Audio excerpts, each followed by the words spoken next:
This is Comic Picks by the Glick. Yeah, I'm your host, Jason Glick. Hey, Jason, what's going on? What do you have for us today? Well, it's like, I know I said that we were going to be talking about The Last Ronin 2, this week. But, well, it's like we're not, and that's all on me because, my schedule just, did not allow for that. So, my bad.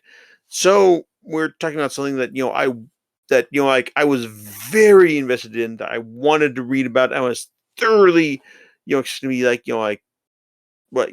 thought that just would be like one of like the best of the year, but maybe not. But it still had a lot of good stuff to recommend it, and that is Aliens versus Avengers by Jonathan Hickman and Assad Ribic. Now, if you recall, it's like I talked about Aliens at Marvel last year, and I said that hey, maybe the future of the Aliens franchise in comics is all about um, doing crossovers, with their Marvel superheroes and all. And yeah, it's like at the time that Aliens vs. Avengers was on deck, and yeah, it's like it had like delays, but also there was also it's like the Aliens Paradiso series that was announced as well, but well, for whatever reason, like that hasn't been like put on the on Marvel Unlimited as well, even though it's like like its publication date should have allowed for that. So I'm not going to talk about that for right now. I would have liked to have mentioned it, but it's not going to happen. Oh, and also turns out that hey, like the next major Alien series from Marvel is going to be Captain America versus Aliens, which is where he fights the aliens that have been like brought to us by like the Strucker family like during World War II. And hey, sure, fine, man. But hey, it's like that's a series that implies that Captain America is like like gonna like defeat the aliens and not allow them to take over the Marvel universe. Well, Hickman and Ribic series, well, it takes a far different approach. And on one hand, it's like it goes really big, which on one hand I thoroughly appreciate for a series that that deals in like alternate universe like experiences and all. So like that's good. But does it actually like deal into like nitty gritty about how this like alternate universe stuff came about? No, no, it doesn't, and that's the like the big problem with this miniseries because it's basically four oversized issues, which which I want to give Hickman and Rubik like an extended canvas to like like to play in, but at the same time though, it really feels like they needed something even bigger to deliver the story they were telling. Because Aliens vs. Avengers is not just like hey the Xenomorphs show up and and they fight against superheroes. No, it's like it's basically a series where like where it talks and it like digs into the like continuity from Prometheus and Alien Covenant, and delivers like a multiversal story about like David just dealing with his like hate and disappointment in his creation and also like the engineers like and their like disappointment with what like like the planets they have seeded with life have like resulted in across the multiverse. But with this first issue, like we are like like introduced to a like one of the concepts like that Hickman set up in his Avengers run, like the Wakanda like Universal Empire. It's like and how they had just basically like set up a like their own like region of space, but also how T'Challa had is now like like leading this it's like this age like this it's like this galactic empire and trying to protect it from all like threats, including like these like the aliens, capital aliens that we all know and love. It's like, and the series starts out with him, like invading this outpost that is like essentially manned by Shi'ar cre like people, and they're like experimenting on it's like on like other aliens like Kree in order to like like develop a faster like spawning version of the aliens. But as it turns out that these aren't actually Shi'ar, these are actually like androids, and it turns out that hey, maybe they're actually the the kind of aliens that like the androids that like from the like from the alien from the main alien timeline, specifically like those that are like like fronted by David, like from Prometheus and Alien Covenant. We'll get back to that in a second. But when T'Challa like invades this compound that is like dedicated to trying to like spread a like universal contamination, more so because this base is like is stationed above a like a black hole, which dilates time because by the time that T'Challa finds out that hey, like we've actually sent out another, we sent out not another but several like alien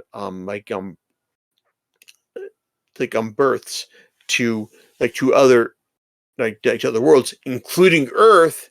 Well, it's like by the time he gets back to like the universe proper, well, it's going to be years have happened since.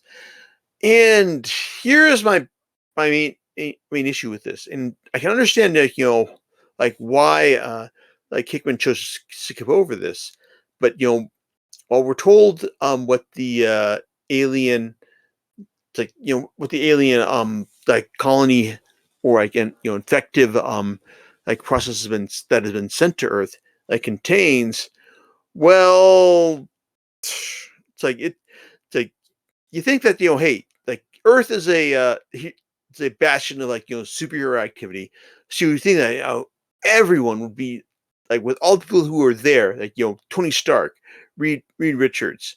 It's like everyone, like they'd be able to find a way to just stop these aliens from infecting everyone, but they don't, and that's something I can understand. Like hey, so Hickman wants to skip over that and tell the story of like of like Earth's superhero population just succumbing to the alien threat. Okay, I get that, but that's not what we were promised. Because because hey, you read the back of the series of this collected edition, and you find out just hey, like what that the hey the terrifying few superheroes have changed, because like the aliens can adapt like their superhero powers and just like go from there, and it's something that plays out later in the series.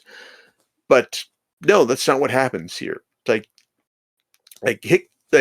It's a series where like humanity and superhumans have already lost, and it's like and we're just dealing with the aftermath right there.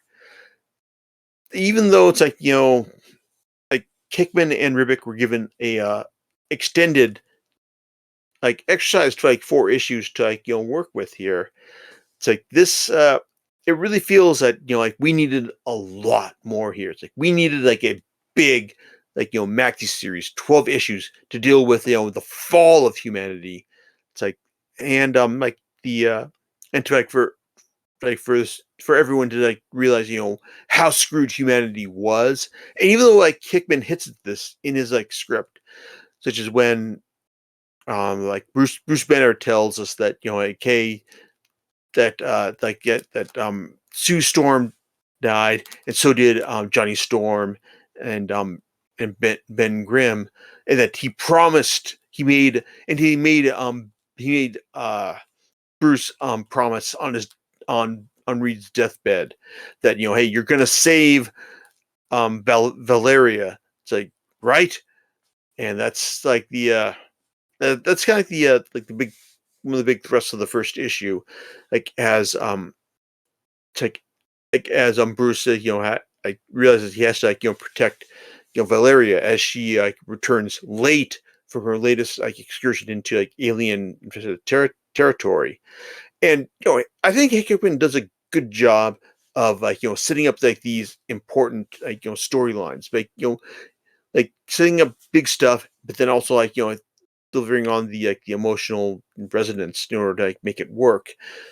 But it really this first issue really does require you a lot to believe that the aliens just like kind of wiped out superhumanity. It's like even with the explanations that he gives right there, just because like I think that like hey like the smart guys in the Marvel universe are really fucking smart, and they probably would have like found a way to like to deal with this, but they didn't, and that's just that's the story here. It's like, and fair enough, man. It's like, so if you're willing to buy into that, then you're probably going to enjoy the rest of this, which actually deals like with a lot of like entertaining and surprising stuff, which I did enjoy because overall it's like I think Aliens vs Avengers, it's not something that is like better than the sum of its parts, but a lot of those parts are really good because not only do we find out have to deal with what happens to Valeria, but also what happens to Miles Morales as well. And it turns out that holy shit, man, it's like that's a really clever thing that happens to him. It's like in the story, and one that I like was really really surprised by. And then but also the fact that hey, like if you're not a fan of Prometheus and Alien Covenant, then well, maybe you might have issues with like how deeply Hickman digs into this. I well, I'll be honest with you, I'm more of a fan of like Covenant than Prometheus, because Prometheus is like there's like a lot of like dumb people doing dumb shit in there, but like Covenant, it's like I liked how it gave clarity to David's ambitions like in the franchise. I like that, and it builds on that from here. In fact, it builds on it like like really kind of impressively in terms of like him being someone who just like like is deeply disappointed by his it's like by his creators, and it's like and what it's like, and like deciding that hey, I just want to go ahead and wipe them out as well. That turns out to be key to this like to this series, especially with his interactions in the second issue with Tony Stark, and like trying to get him to um like subjugate to the like Wayland Corporation, and yeah, it's like even though it's like Tony like like agrees to it, he also just realizes that he was one step ahead of David the whole time, and that's really clever right there.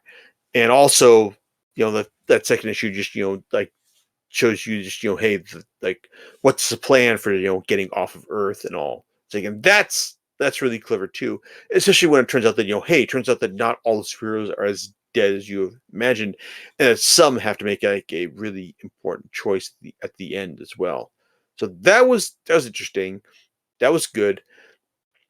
And then you get to the next issue, the third one, where it turns out that the people who managed to escape from Earth have to land on Mars or planet Araco, the like like the New Mutant home world, after like they realize that hey, Earth is screwed, so all the mutants are just going to go to their new home planet on Mars and just live out there. But it turns out that one of them, one of their key architects, like from the Krakoan era, well, he's got his own plans, and that by that I mean it's Mister Sinister. And well, while I think that Kieran Gillen is like the best um like architect in terms of like delivering this like this vain, witty, self-aggrandizing like version of like Mr. Sinister, like as you can see in his it's like in his run on Immortal X-Men. Well, when it comes to like people who are like able to follow up on that, Hickman is definitely like second there, and he does like a really really great turn on, like, Sinister as someone who just, like, sees the alien and sees, "I have seen perfection." It's like, "And we are going to, like, build on this." And, yeah, it's like he is someone who is absolutely willing to sell out on the mutant race in order to, like, build on this, like, alien threat. Does it actually work out for him? Well, you should, like, go ahead and read the, series to see how that goes, but it's really fun. It's like his Sinister what happens to Sinister and what he does, like, when he delivers, like, "Hey, I've built a gun." It's like, and it shoots nothing but facehuggers to the, ship that, lands on Mars. Like I said, it's messed up, but it's darkly comic fun that I thoroughly enjoyed. And basically, like, the, last half of the series is all about just, dealing with the mutants who survive, as they, like, find out just, what they're up against in terms of a Sinister who has spliced in all the DNA he can against with and into this, being of eerie genetic perfection. But in terms of just, like storytelling here, it's like, like I said, Hickman has, like, a lot of good ideas here, and Rivik really delivers in terms of, like, like, like, showcasing, like, detailed art and just, like, the awful stuff about what happens to the characters here. It's like it's good. It's like I said, it's thoroughly entertaining, but I just felt like this is a series that, kind of skips past the fireworks factory. It's like, in terms of, what happens to, like, all the Marvel superheroes, like, when they're, like, faced with the aliens. Well, we don't see that. Like, we just see what happens afterwards. And in terms of just, like, what happens to the, like, everyone, like, after, the aliens win, well, it's like, we get, like, a general idea, but in terms of just, like, the overall story, it's like we're just left to imagine, what happens next. I mean, yeah, it's like the story ends with, like, with the Tony Stark's, holographic, plea to, like, avenge me if it's not too much trouble. But it's yeah, I mean, it's fine. It's like this is a series that, like, has a lot of great moments in here. Stuff that I think, like, really establishes, like, why you want to give, like, an Aliens versus Avengers series to Jonathan Hickman. But I just don't feel that he was given that he and Ribic were given enough space to, really, deliver on the craziness and the insanity that they could have that they implied with this series. Like like their like their Secret Wars series, like, was really, was dense and featured, like, a lot of, like, it's like a lot of great memorable superhero interactions, like, in its run. And but at the same time, though, it's like, Aliens vs Avengers is only a fraction of that. And I think that, that I'm left feeling that, it could have been, like, so much more had they been given, a lot more space, like, or as much space as their, Secret Wars, like, event series had been given. But it wasn't. And in the end, it's like, I liked, like, Aliens vs. Avengers. Like I said, I think there's a lot of great parts to it, but it's like I just can't help feeling that there was a better story, to be told here had been given, like, more room. And, maybe that's for the best considering how, most superhero comics go. But, well, I mean, John, I told you this is like I was thinking about giving you this for your Christmas present, but I don't know. I think that I can probably do better for you, like, at the end of the year. Well, uh, uh, well, okay, because I think, yeah, well, some of it sounds intriguing. Yeah, so we'll see. So Is this kind of like a no go recommend, not recommended for you, or I don't know. I mean, like I said, if you like Hickman's work, then yeah, it's like go ahead and buy it. But it's kind of like if you're looking for like the something that is like a complete package, then well, no, it's like don't buy it. But I mean, it's like if you like good alien stories, if you like good art, if you like good writing, then yeah, it's like it's worth it. But it's like I don't know. I just don't feel that like this is something that was like as good as it could be. But in terms of like what it did deliver, like I said, there's a lot of great parts to it. But I think that the ultimate package is kind of like less than the sum of that. okay? All right. Well, I would like to ask you what you're going to talk about next time, but I think that I know what it's going Yeah, it's like we're actually gonna do the last run in two next time because like my like things like our schedule my schedule has actually worked out and like I said, I'm sorry I wasn't able to do it this time. That's my bad. But yeah, next time, like mine will be back for with us talk about the last run in two. to. All right. We'll catch you next time on Comic Picks by the Glick. Later's everyone. Bye.